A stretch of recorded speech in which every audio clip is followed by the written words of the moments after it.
Então, só falando, nós vamos então dar sequência hoje, né, ao capítulo 5 do Paulo Estevão, que é a pregação de Estevão. Então, o Paulo, Saulo, né, ele foi atrás de ouvir esse local, nesse local onde Estevão falava, porque ele estava incomodado com alguma possibilidade de que essas pregações que estavam acontecendo ali na Casa do Caminho pudessem de alguma maneira ferir a lei de Moisés, né, a lei da religião, que era o maior orgulho para eles, né? Eles eram extremamente fiéis nessa questão. E no capítulo, na semana anterior, nós vimos que o Saulo chegou no local, muitos se surpreenderam, mas deixaram para eles um local ali de destaque. E o Estevão chegou e começou a falar. A fala do Estevão, inclusive, foi muito linda, né? Mas, apesar de em nenhum momento falar mal da lei, né, de Moisés, até porque Estevão também era um profundo conhecedor e respeitava, né, as leis de Moisés, mas ele deixou muito claro na preleção dele que o Cristo veio dar cumprimento ou dar algumas modificações que eram necessárias. Então, colocando o Cristo acima de Moisés. E, e Saulo ficou incomodado, né? Estava incomodado, ouvindo tudo aquilo de maneira que a gente sabe que o que ele estava procurando como possível ameaça, ele provavelmente encontrou naquilo que o Estevão falou. E aí, então, nós acabamos quando o Estevão terminou aquela explicação, e aí termina o parágrafo assim, né? A vitória de Estevão na consciência popular, qual se verificava naquele instante, causava-lhe indignação. Então, o Saulo estava indignado. Aqueles galileus poderiam ser piedosos, porque ele sabia, né? O máximo que poderia acontecer, ele falou, a gente vê que eles estão sendo cuidadosos com pessoas sofredoras e tudo mais. Mas olha o que ele no pensamento dele, naquela conclusão, né? Aqueles galileus poderiam ser piedosos, mas não deixavam de ser criminosos pela subversão dos princípios invioláveis da raça. Então, foi agressivo para o Saulo aquilo que ele ouviu. Então, ele, no orgulho da sua raça, no orgulho da sua posição de doutor da lei, né, com uma série de coisas que ele tinha que a vida dele prometia para acontecimentos no futuro, que preenchiam todo esse orgulho, né, o que ele desejava para o futuro dele, ele estava incomodado. E aí vamos dar sequência, então, daqui para frente.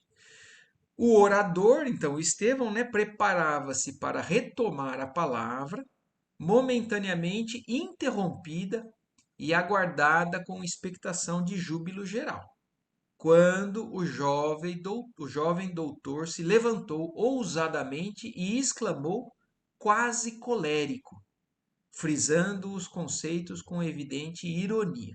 Então a gente já viu, né, que o Saulo tem esse temperamento, né, muito impositivo, e isso faz parte de um padrão que a gente vê que através de toda a transformação que o Paulo, né, fez depois do conhecimento das verdades, foi tendo que lutar, porque isso faz parte do velho homem daquele ser. E ele, então, naquele momento que ele se sentiu ferido, levantou e exclamou com a autoridade que ele sabia que ele tinha, né? Quase colérico. Piedosos galileus, onde o senso de vossas doutrinas estranhas e absurdas? Como ousais proclamar a falsa supremacia de um nazareno obscuro sobre Moisés? Na própria Jerusalém, onde se decidem os destinos das tribos de Israel invencível. Quem era esse Cristo? Não foi um simples carpinteiro? Então, olha o que o Saulo já fala no meio de um ambiente, inclusive, que todos ali estavam. Imagina, o Estevão falou e todo mundo ficou fascinado. aplaudiram. E olha a petulância do Paulo, né?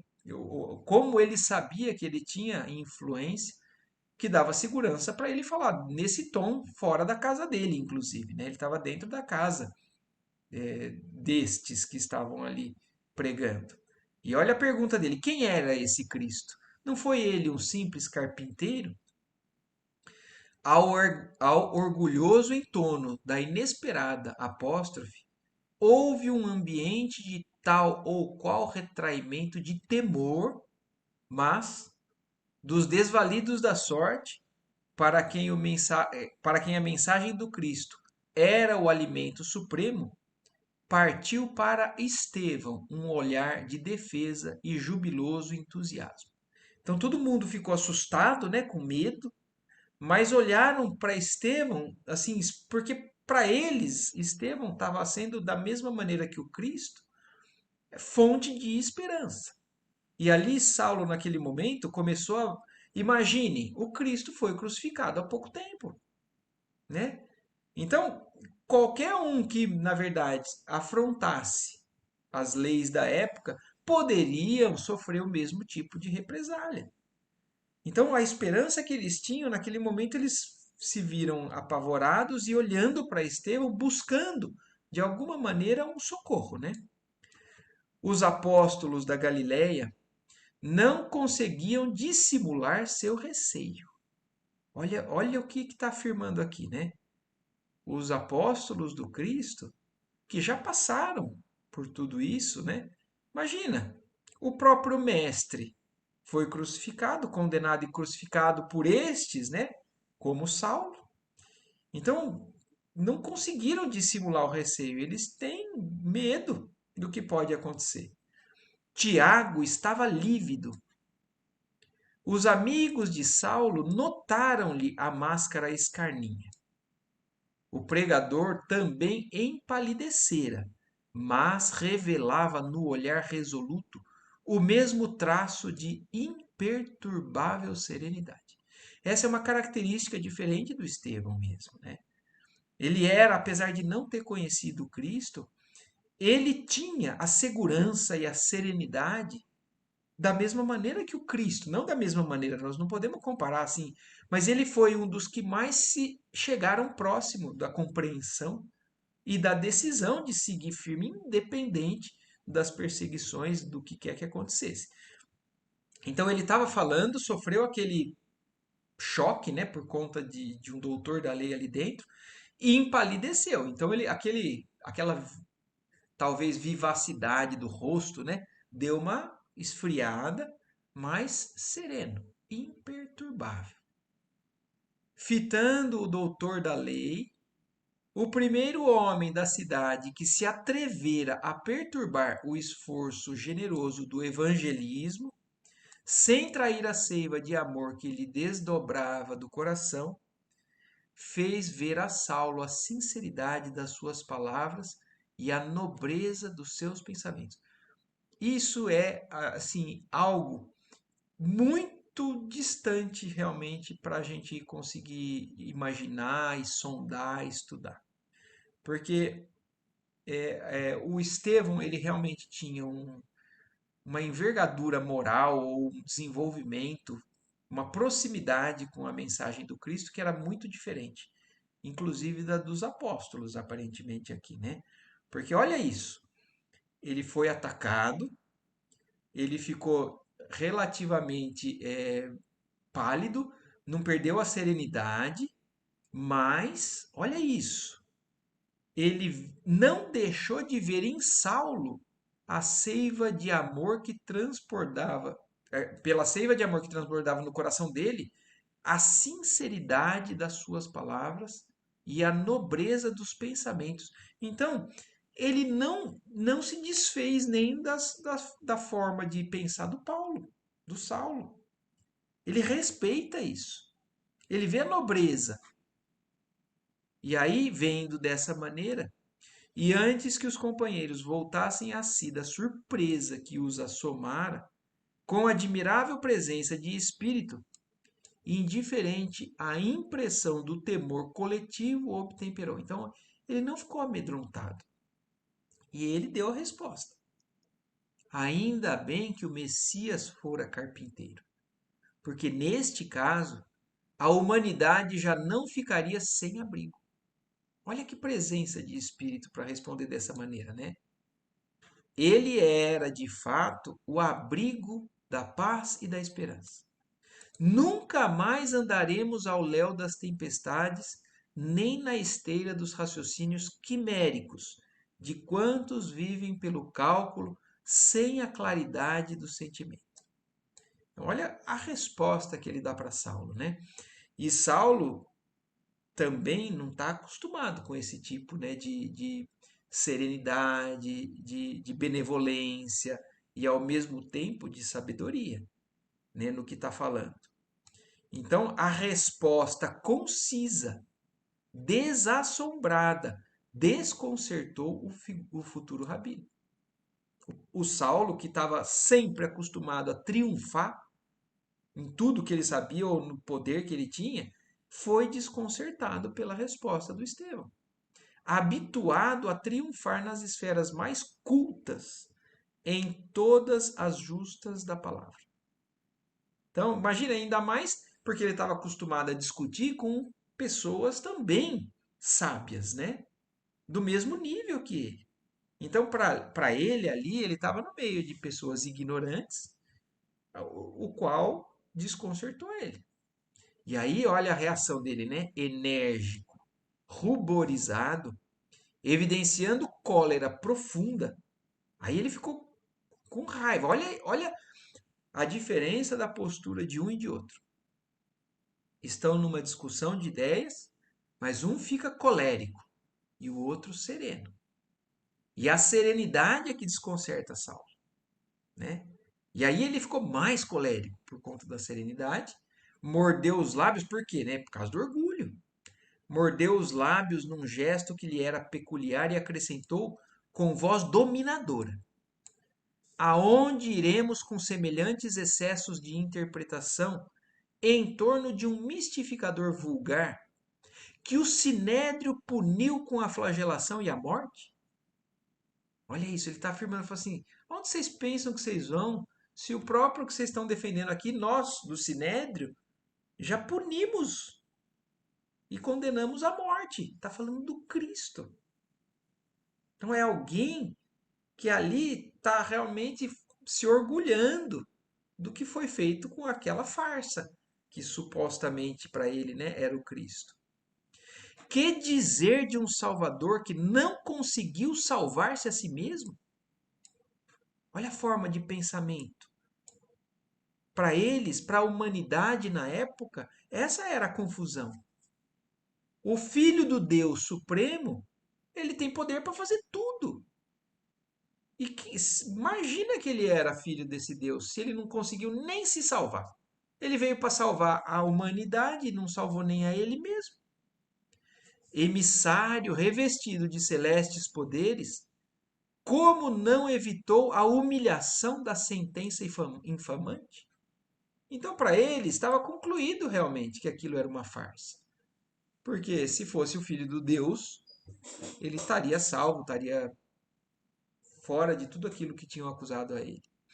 O Deus dos exércitos, que sequestrou a nação privilegiada ao cativeiro, que a guiou através do deserto, abrindo-lhe a passagem no mar, que lhe saciou a fome com o maná divino, e por amor transformou a rocha impassível em fonte de água viva, não teria meios outros de assinalar o seu enviado senão com uma cruz de martírio entre malfeitores comuns?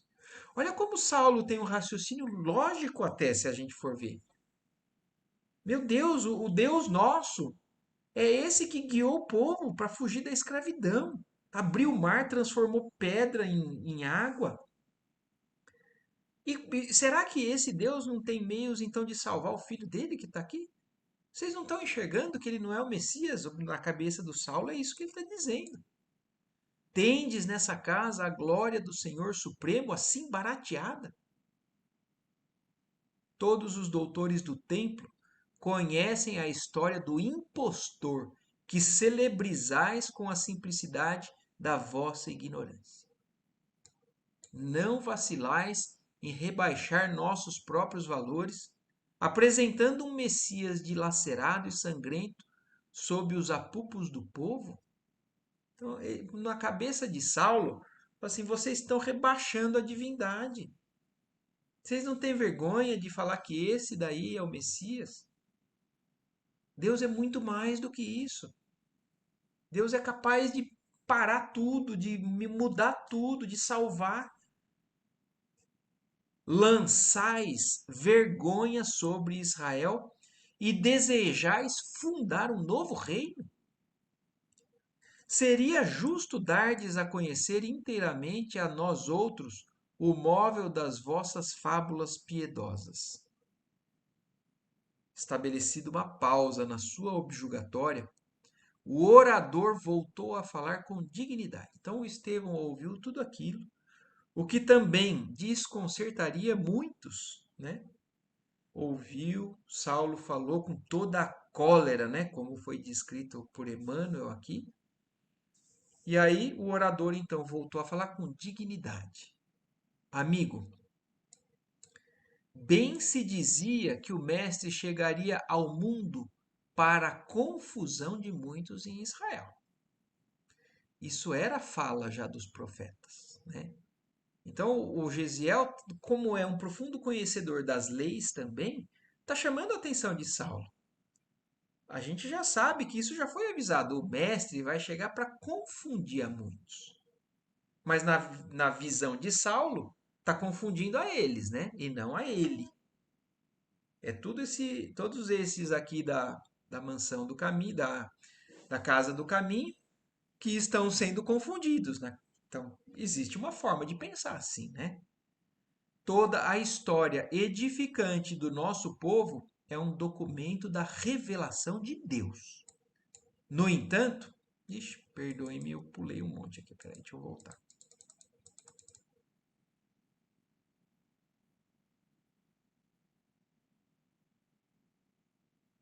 Aqui, ó, toda a história edificante do nosso povo é um documento da revelação de Deus. Então, o Gesiel não está negando tudo que nós temos do nosso passado, a história do Velho Testamento, é um documento da revelação de Deus, nós não temos dúvida. No entanto, não vedes nos efeitos maravilhosos com que a providência guiou as tribos hebreias no passado a manifestação do carinho extremo de um pai desejoso de construir o futuro espiritual de crianças queridas do seu coração? Então, ele está falando: olha, você não está vendo que, na verdade, Deus está nos preparando para algo muito maior, muito mais além do que o que a gente, ainda pequenino, somos capazes de fazer, de entender, de realizar, né? Com o correr do tempo, observamos que a mentalidade infantil enseja mais vastos princípios educativos. Quer dizer, o Gesiel, como humilde que era, se coloca nessa postura, né? De que ele sabe que ainda tem muito que aprender com Deus, com o Mestre. E Saulo não. Na posição de orgulhoso, ele acha que ele já sabe tudo e que não tem mais nada o que aprender. O que ontem era carinho é hoje energia oriunda das grandes expressões amorosas da alma.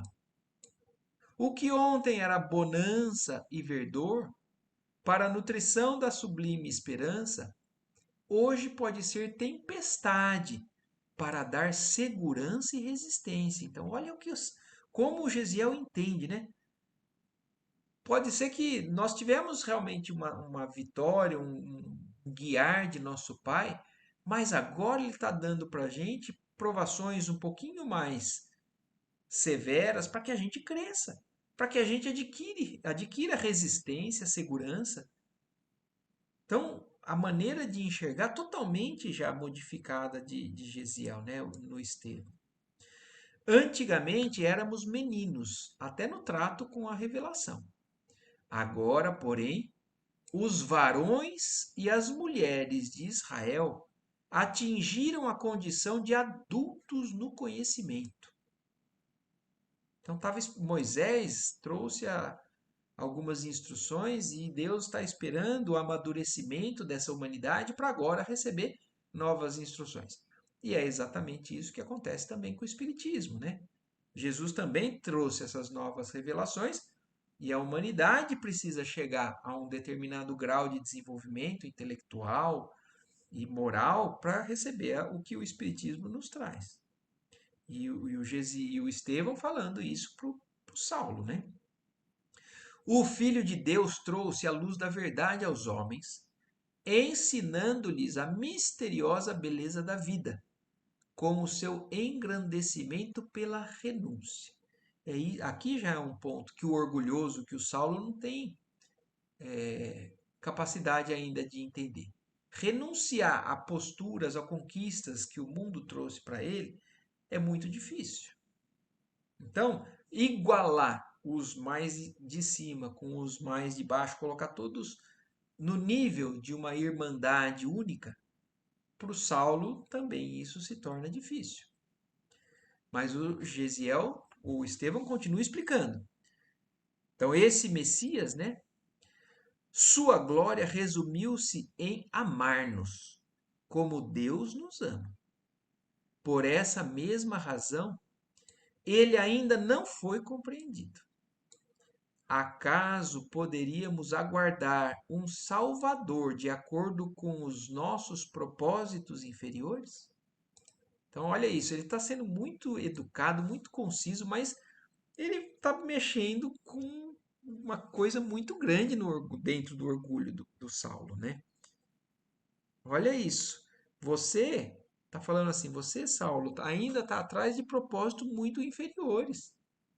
E você acha que esse Messias que veio nos mostrar o amor irrestrito, como o nosso Pai, vai dar vazão ou vai dar atenção para esse tipo de propósito inferior que antes a humanidade buscava? Os profetas afirmam que as estradas de Deus podem não ser os caminhos que desejamos e que os seus pensamentos nem sempre se poderão harmonizar com os nossos. Então, ao mesmo tempo que o Gesiel fala de verdades da revelação do Cristo, ele traz e soma com o conhecimento que ele tem das leis dos profetas. Então, para Saulo, isso é muito importante, porque ele sabe que ele não é o ignorante que está falando ali com ele. O Estevão está somando as duas coisas. Tudo que o Saulo tem, acrescido da contemplação da vinda do Cristo. Que dizermos de um Messias que empunhasse o cetro no mundo, disputando com os príncipes da iniquidade um galardão de triunfos sangrentos? Quer dizer, você acha que esse é o Messias? Um que vai derramar sangue por aí, disputando com os príncipes aqui da terra? Ele não é divindade. Você acha que ele vai disputar isso? Porventura a terra já não estará farta de batalhas e cadáveres? E esse é o método que está enraizado dentro de Saulo, né? Conquistar pela violência, conquistar com a disputa, com o botar a pessoa para baixo, dobrar os joelhos, como ele falou lá atrás, o joelho dos atenienses e dos romanos. Então, é ainda uma forma de encarar a divindade de maneira muito agressiva mesmo. E o que o Estevão está trazendo para ele é o nosso Deus é amor. E o Messias que veio também é amor. É isso que ele está nos mostrando. E os profetas avisaram. Não é muitas vezes da maneira que a gente espera que seja. Perguntemos a um general romano quanto lhe custou o domínio da aldeia mais obscura. Consultemos a lista negra dos triunfadores, segundo as nossas ideias errôneas da vida. Israel jamais poderia esperar um Messias a exibir-se num carro de glórias magnificentes do plano material. Olha isso, olha agora o que ele está falando. O conceito que o Saulo e a maioria tinham é que o Messias seria um imperador aos olhos, como um imperador aos olhos dos humanos. Alguém que teria poderes materiais. E agora é justamente, olha o que ele vai falar. Israel jamais poderia esperar um Messias a exibir-se num carro de glórias magnificentes do plano material, suscetível de tombar no primeiro resvaladouro do caminho. Olha o conceito que o Estevão está passando agora para a gente. Tudo o que é glória no mundo material é perecível, está sujeito a acabar. Um carro, como ele está descrevendo, né? Você acha que esse Deus aí vai vir num carro que pode tombar na primeira pedra do caminho e ele cair? Então, no mundo material, a gente sabe, tudo que é do mundo material ou está morto ou está destinado a morrer, a acabar. O que é material é transitório. E é esse Deus que você está esperando, um que tenha poderes materiais? Essas expressões transitórias pertencem ao cenário efêmero, no qual a púrpura mais fulgurante volta ao pó. Ao contrário de todos os que pretenderam ensinar a virtude, repousando na satisfação dos próprios sentidos, Jesus executou sua tarefa entre os mais simples ou mais desventurados, onde muitas vezes se encontraram as manifestações do Pai, que educa através da esperança insatisfeita e das dores que trabalham no berço, do berço ao túmulo, a existência humana. O Cristo edificou entre nós seu reino de amor e paz, sobre alicerces divinos. Sua exemplificação está projetada na alma humana com luz eterna. Quem de nós, então, compreendendo tudo isso, poderá identificar no emissário de Deus um príncipe belicoso? Quer dizer, um príncipe das guerras? Quem é que pode ainda continuar com essa ideia errada de que esse Messias seria um Messias que reinaria ou que se faria poderoso pela força que, que todos os grandes triunfadores do mundo usam? Não. Ele mesmo responde: não.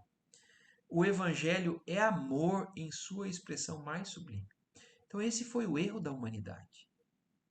Esperar um Messias que viesse com essas características que quase todos esperam de triunfo material, né? Aliás, é tudo o que o Saulo está objetivando para a vida dele: poder, autoridade,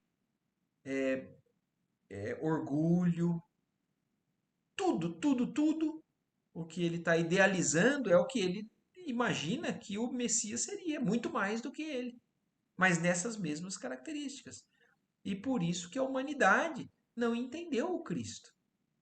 Não entendeu alguém que perdoa, que ama, que pode ser ofendido e que não revida. Mas não. Ele falou: não. O emissário de Deus não é esse príncipe das guerras. O evangelho é o amor em sua expressão mais sublime. O Mestre deixou-se imolar, transmitindo-nos o exemplo da redenção pelo amor mais puro. Pastor do imenso rebanho, ele não quer se perca uma só de suas ovelhas bem-amadas, nem determina a morte do pecador. E é isso o que eles fazem. Saulo está querendo que para ele, quem é pecador, tem que morrer. E ele está falando, o Messias não determina a morte do pecador. Então, apesar de do Estevão estar falando assim com sublimidade, dando uma aula resumida do que é o Messias, para o Saulo tudo aquilo não está fazendo sentido nenhum. O Cristo é vida e a salvação que nos trouxe está na sagrada oportunidade da nossa elevação, como filhos de Deus, exercendo os seus gloriosos ensinamentos. Depois de uma pausa, o doutor da lei já se erguia para revidar, quando Estevão continuou. Então, o Estevão falou tudo aquilo, o Saulo ouvindo, né, já ia revidar, mas o Estevão ainda, depois dessa pausa, segue. E agora, irmãos, peço vênia para concluir minhas palavras. Se não vos falei como desejáveis, falei como o Evangelho nos aconselha, arguindo a mim próprio na íntima condenação de meus grandes defeitos. Que a bênção do Cristo seja com todos vós. Então, olha isso, Estevão deu o recado, mas ele não quer entrar em discussão. Agora eu gostaria de terminar o que eu vim fazer aqui e peço perdão se eu não agradei a vocês, mas eu falei o que o Evangelho pediria que eu falasse, e não me eximindo, né, das minhas próprias imperfeições. Não estou aqui como perfeito, não estou aqui como alguém que é o sabe tudo, só estou passando realmente o que o Cristo veio fazer. E que Deus, não, ele termina como que ele termina aqui, ó. Que a bênção do Cristo seja com todos vós. Então, para o Saulo que está olhando no Cristo, né, alguém que uma farsa. Imagina, terminando o que ele tinha para falar com a bênção dele. Que a bênção do Cristo seja com todos vós. Antes que pudesse abandonar a tribuna para confundir-se com a multidão, o futuro rabino levantou-se de chofre e observou enraivecido. Então o Estevão, ele queria sair, ele não queria discutir. Ele encerrou e estava saindo, mas Saulo não aguentou, né? Exijo a continuação da arenga. Que o pregador espere, pois não terminei o que preciso dizer. Olha a maneira, né, de dizer. Estevão replicou serenamente: Não poderei discutir. Por quê? Perguntou Saulo, irritadíssimo. Estais intimado a prosseguir. Amigo, elucidou o interpelado calmamente. Olha isso, o Estevão não perde a calma, não perde a serenidade. E o Saulo está irritadíssimo, exigindo. Ele acha que ele tem o direito de fazer o que ele quiser. Eu quero continuar essa discussão. E o Estevão, meu amigo, eu não vou continuar a discussão. E quem é de nós que hoje, nos dias de hoje, adota essa postura em qualquer tipo de opiniões que possam divergir, né, no nosso dia a dia? Ah, não, resolve discutir, resolve convencer o outro que ele está errado. Ao passo de que o próprio Cristo, como ele diz, né, pediu que evitássemos as contendas. Então, amigo, elucidou o interpelado calmamente. O Cristo aconselhou que devemos dar a César o que é de César e a Deus o que é de Deus. Se tendes uma acusação legal contra mim, exponde-a sem receio e vos obedecerei. Mas, no que pertence a Deus, só a Ele compete arguir-me. Olha isso. Olha isso. Quer dizer, se for para me condenar pelas leis aqui, eu vou obedecer. Mas se for com relação a assunto divino, é só a Ele a quem eu me reporto. Tão alto espírito de resolução e serenidade quase desconcertou o doutor do Sinédrio, compreendendo, porém, que a impulsividade somente poderia prejudicar-lhe a clareza do pensamento. Olha isso, o Estevão, ele tem a serenidade para entender isso até. Que se ele se exaltasse, ele não conseguiria passar com clareza a mensagem do Cristo, porque está fora da linha do Cristo. E quantos de nós não discutimos pelo Cristo, né? Pela religião? Aliás, o que não aconteceu na humanidade em defesa do Cristo e tudo mais? Quanto sangue não se derramou em nome do Cristo, né? E o Estevão aqui não quer nem discutir. Quanto mais erguer a mão ou fazer qualquer tipo de violência. Então, entendendo isso, ele ainda acrescentou mais calmo, apesar do tom imperioso que deixava transparecer toda a sua energia.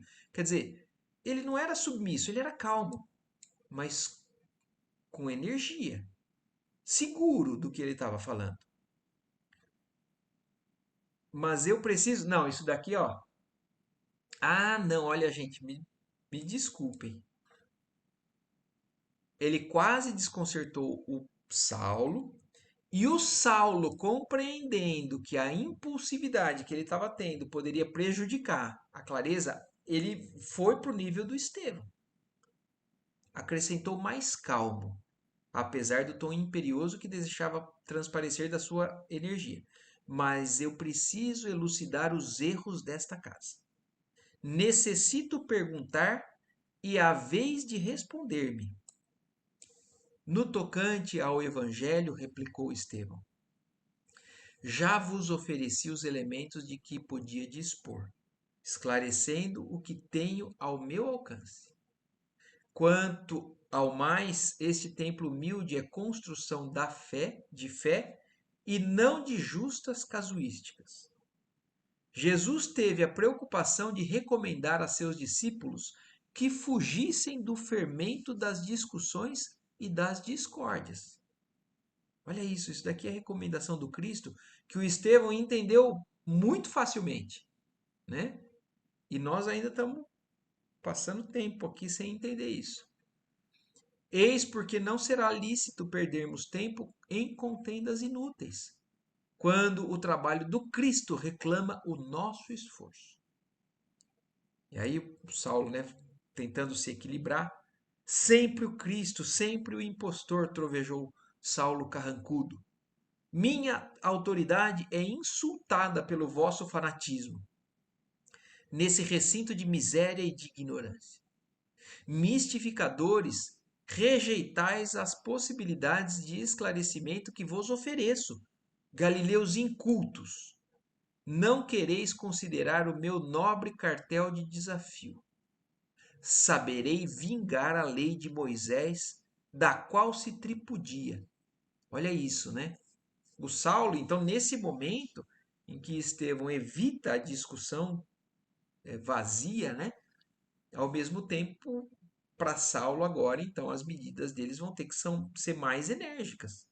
Tá bom, você não vai querer responder, você está recusando uma oportunidade de botar tudo isso em ordem agora, nesse momento, mas eu vou saber fazer a lei de Moisés se vingar disso que você está fazendo.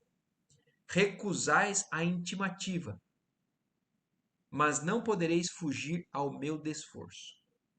Aprendeis a amar a verdade e a honrar, aprendereis a amar a verdade e a honrar Jerusalém, renunciando ao Nazareno insolente que pagou na cruz os criminosos desvarios. Olha a mentalidade de Saulo, né? E eu fico imaginando, porque isso é a realidade do que aconteceu com Paulo. E Paulo, que é um dos maiores mensageiros, né, do evangelho.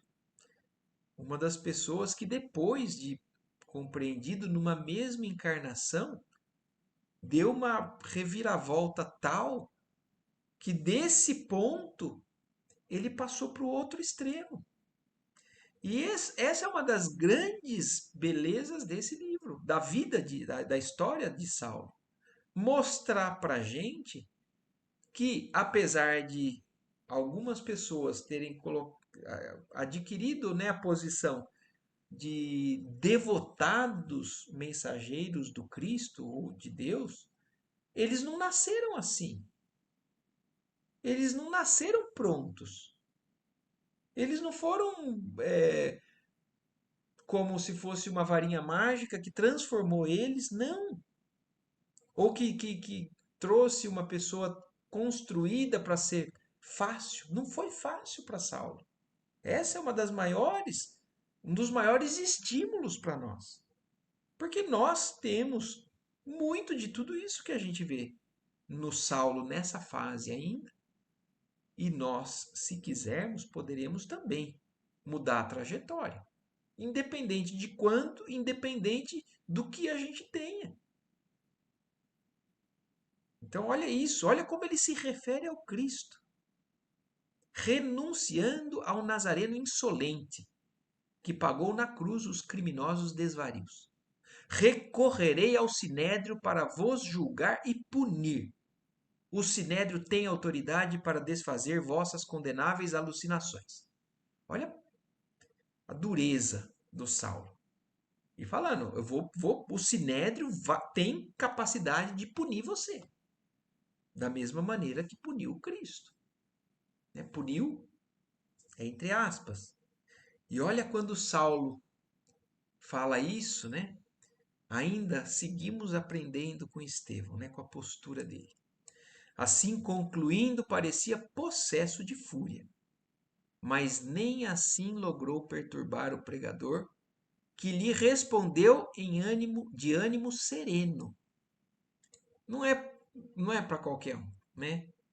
Realmente a gente aprende com Saulo se transformando em Paulo nesse livro. A gente aprende com Estevão, porque desde o começo Gesiel e Estevão já eram almas sublimes. E depois de tudo o que Saulo falou, com acusações severas, e o Saulo tinha poder, sim. Tinha, ele ia no Sinédrio e ia realmente fazer o que fez, mesma coisa que fez com o Cristo, ou coisa pior, ou coisa semelhante, mas sem perturbar Estevão. Olha a resposta de Estevão. Essa resposta é uma resposta que a gente deve guardar para o resto da vida. Quando nós nos sentirmos ameaçados, perseguidos, e ao invés de querer agir no mesmo tom que o Saulo está pedindo, né, estimulando, olha a serenidade e a postura do Estevão. Olha o que ele responde para Saulo. Isso para mim é marcante. Amigo, o Sinédrio tem 1000 meios de me fazer chorar, mas não lhe reconheço poderes para obrigar-me a renunciar ao amor de Jesus Cristo. Então, o mundo pode fazer o que quiser com a gente, o que for, mas o fiel seguidor do Cristo não tem nada que faça ele renunciar a isso. E isso foi o que aconteceu com inúmeros mártires do cristianismo primitivo que souberam, sim, seguir até o fim nessa fidelidade. Joana de Cusa, uma delas, foi queimada junto com o filho e a única coisa que pediam para ela é renuncia, abjura. E ela não. Ela morreu. E quantos não foram para os circos, né, devorados pelas feras, flechados, queimados? O quantos. Hoje em dia a gente tem medo de alguém agredir a gente verbalmente, de discutir com a gente. E os cristãos daquela época sabiam que se eles mantivessem a postura dele, eles podiam ser mortos. E eles iam até o fim. O próprio Allan Kardec, na encarnação anterior dele, né, não imediatamente anterior, mas quem não sabe da história, Allan Kardec foi Jan Hus. E Jan Hus foi queimado na fogueira também. Por quê? não concordava com a pregação do cristianismo da época e começou a falar o que ele achava que deveria ser o cristianismo, começou a encontrar perseguições, resistências, ao ponto de falar: se você não começar a dizer tudo isso que você está falando, você vai ser queimado. E ele foi. Por quê? Porque esses cristãos não têm o que faça eles renunciar ao amor do Cristo. Então, é exatamente isso. Ó. O mundo tem mil meios de me fazer chorar, sofrer, mas não lhe reconheço poderes para obrigar-me a renunciar ao amor de Jesus Cristo. Se a gente conseguisse chegar nesse ponto, com a serenidade de Estevão, né? A gente estaria muito longe daqui. Dito isso, desceu da tribuna com a mesma humildade, sem se deixar empolgar pelo gesto de aprovação que lhe endereçavam os filhos do infortúnio. Quer dizer, ele teve uma aprovação, inclusive, do público ali que estava ao redor dele, né? Que ali o ouviam como a um defensor de sagradas esperanças. Alguns protestos isolados começaram a ser ouvidos. Fariseus irritados vociferavam insolências e remoques. A massa agitava-se, prevendo atrito iminente, mas antes que Estevão caminhasse 10 passos para o interior junto dos companheiros, e antes que Saulo o alcançasse com outras objeções pessoais e diretas, uma velhinha, maltrapilha, apresentou-lhe uma jovem, pobremente vestida, e exclamou cheia de confiança. Imaginem a cena que estava acontecendo. O Saulo estava explodindo. O Estevão sereno dando as palavras que ensinam, mas aquilo estava fervendo. Iria estourar algo ali. E olha o que acontece. Antes que Estevão saísse, antes que Saulo fosse em cima de Estevão, entra uma senhorinha com uma jovem e fala para Estevão: Senhor, sei que continuais a bondade e os feitos do profeta de Nazaré, que um dia me salvou da morte, apesar dos meus pecados e fraquezas. Atendei-me também por piedade. Minha filha emudeceu há mais de um ano. Trouxe-a a Dalmanuta até aqui, vencendo enormes dificuldades, confiada na vossa assistência fraternal. O pregador refletiu, antes de tudo, no perigo de qualquer capricho pessoal da sua parte e, desejoso de atender a suplicante, contemplou a doente com sincera simpatia e murmurou: De nós nada temos, mas é justo esperar do Cristo as dádivas que nos sejam necessárias. Ele, que é justo e generoso, não te esquecerá na distribuição santificada da sua misericórdia. E como atuado por força estranha, acrescentava: Hás de falar, para louvor do bom mestre. Então, viu-se um fato singular que impressionou de súbito a numerosa assembleia. Com um raio de infinita alegria nos olhos, a enferma falou: Louvarei ao Cristo de toda a minha alma, eternamente. Imagina isso, né? Para tudo aquilo, olha como Deus intervém, né? Como o Cristo intervém naquela situação, para não precisar disputar, para poder dar também uma mensagem para o Saulo, que até ainda ele não entenderia, mas de certa forma comprova tudo aquilo que ele está presenciando, mais um, né, dos milagres que Jesus ou os seguidores do Cristo faziam em nome dessa divindade. E ela e a genitora, tomadas de forte comoção, caíram ali mesmo, de joelhos, e beijaram-lhe as mãos. Estevão, entretanto, tinha agora os olhos mareados de pranto, profundamente sensibilizado. Era o primeiro a comover-se e a admirar a proteção recebida, e não tinha outro meio que não os das lágrimas sinceras para traduzir a intensidade do seu reconhecimento. Os fariseus que se aproximavam no intuito de comprometer a paz do recinto humilde recuaram estupefatos. Olha isso. Todo mundo ficou impressionado. Aquilo era inexplicável. Mas eles presenciaram, eles não tinham como negar.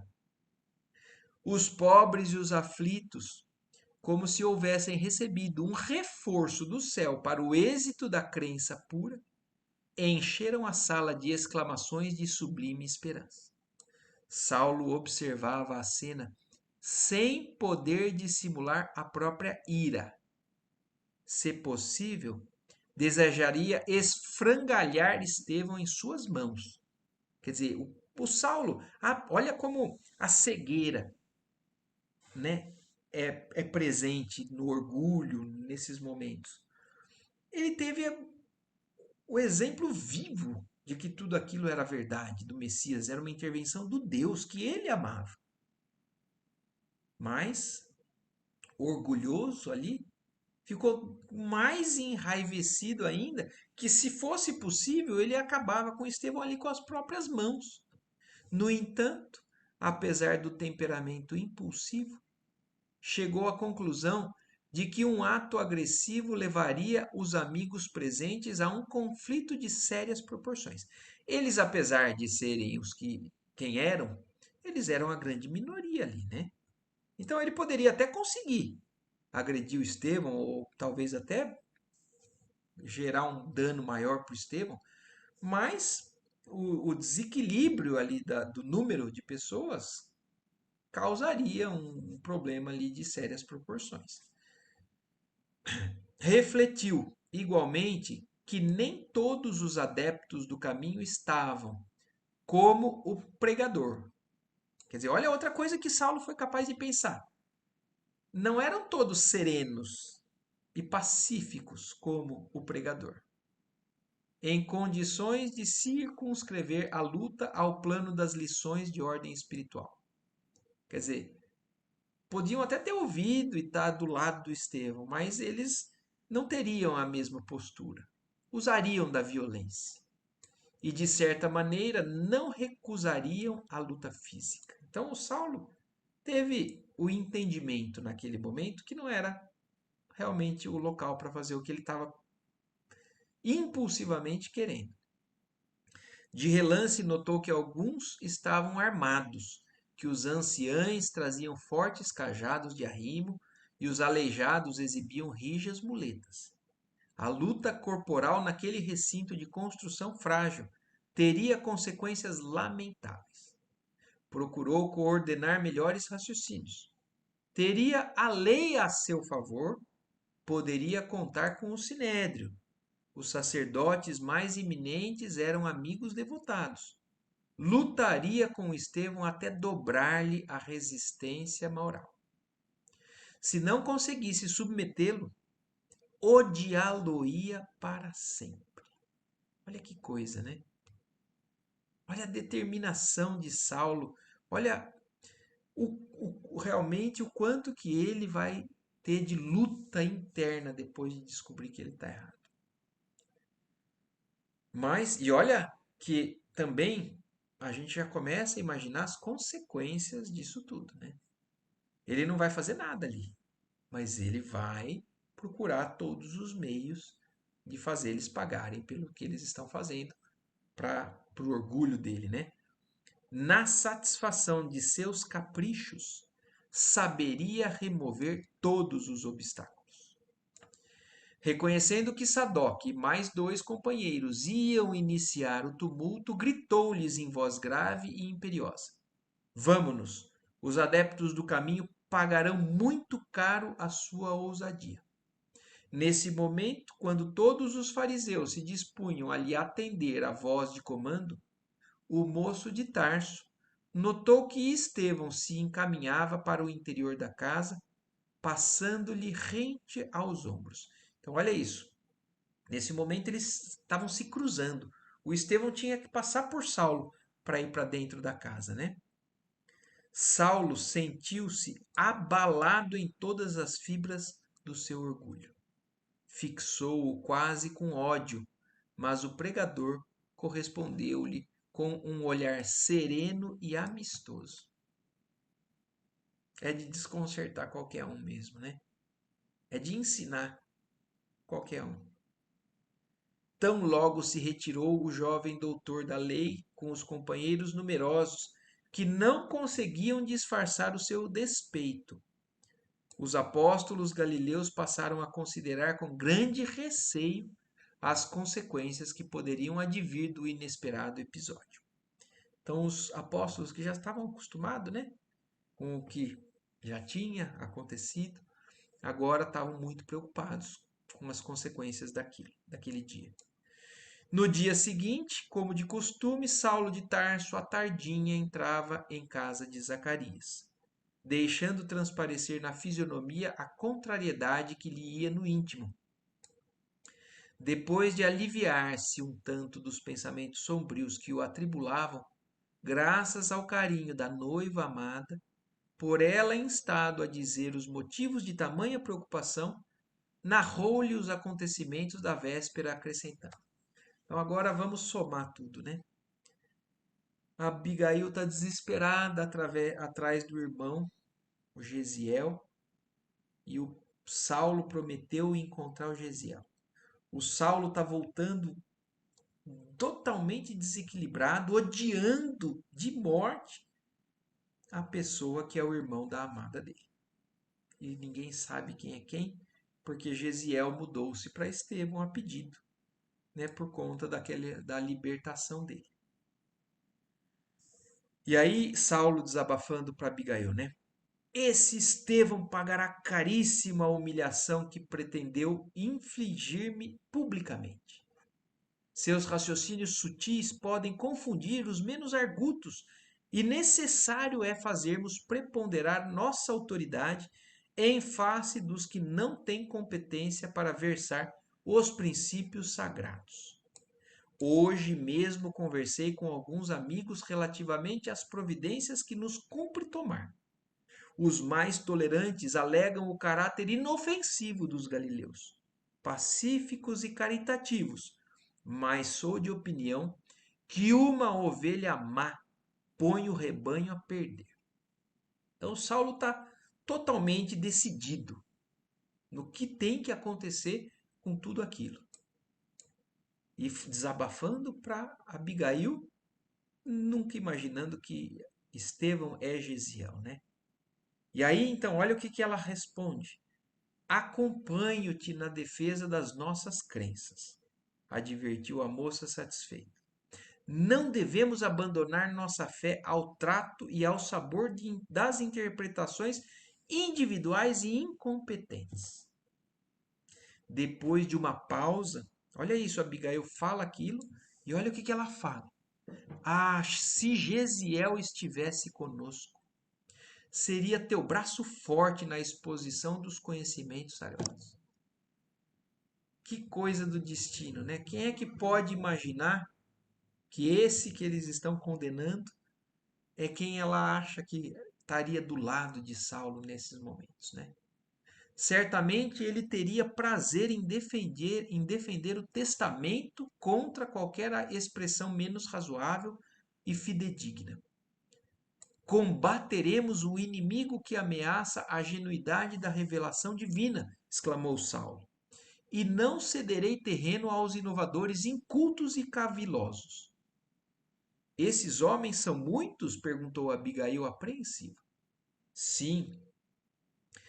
E o que os torna mais perigosos é o mascararem as intenções com atos piedosos, por exaltar a imaginação versátil do povo com pretensos poderes misteriosos, naturalmente alimentados à custa de feitiçarias e sortilégios.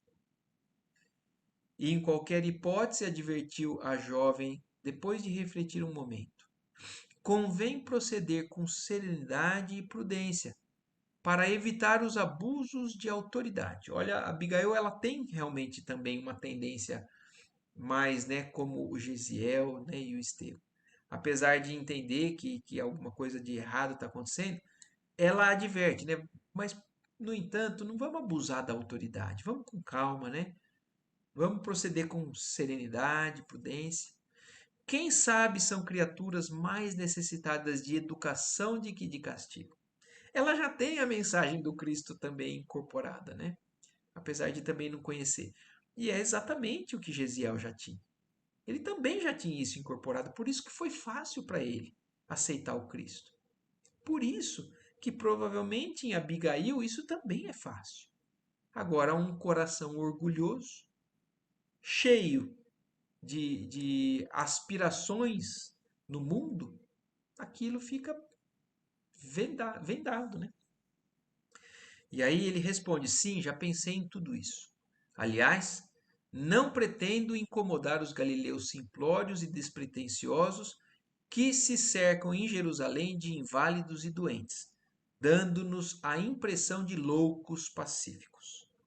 Contudo, não posso deixar de reprimir o orador, cujos lábios, a meu ver, destilam poderoso veneno no espírito volúvel das massas sem consciência perfeita dos princípios esposados.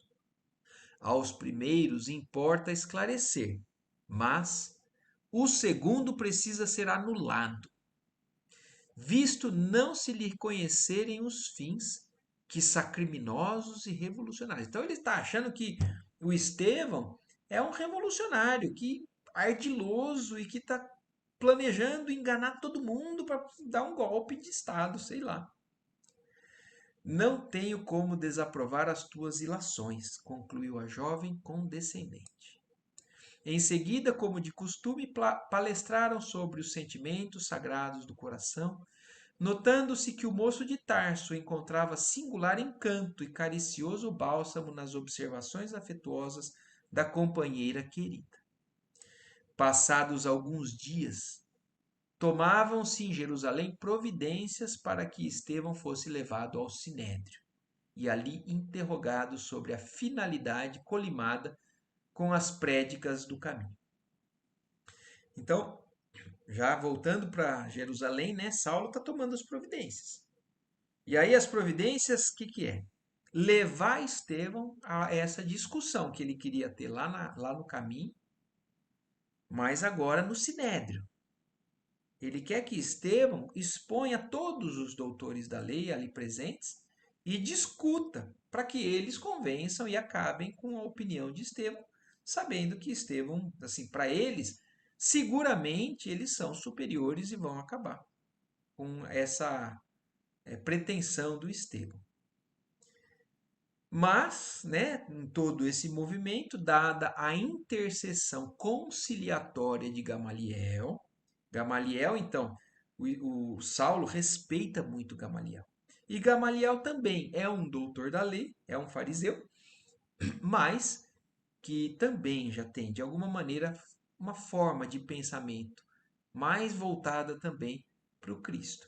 E então, ele vendo essa impetuosidade do Saulo, intercede, pedindo de alguma maneira uma conciliação. E aí, então, com isso, o feito se resumiria a uma discussão em que o pregador das novas interpretações definisse perante o mais alto tribunal da raça os seus pontos de vista. Então, não é nenhuma condenação, não é uma intimação oficial, mas era uma tentativa de levar para eles discutirem as ideias perante ao mais alto tribunal da época, né? A fim de que os sacerdotes, como juízes e defensores da lei, expusessem a verdade nos devidos termos.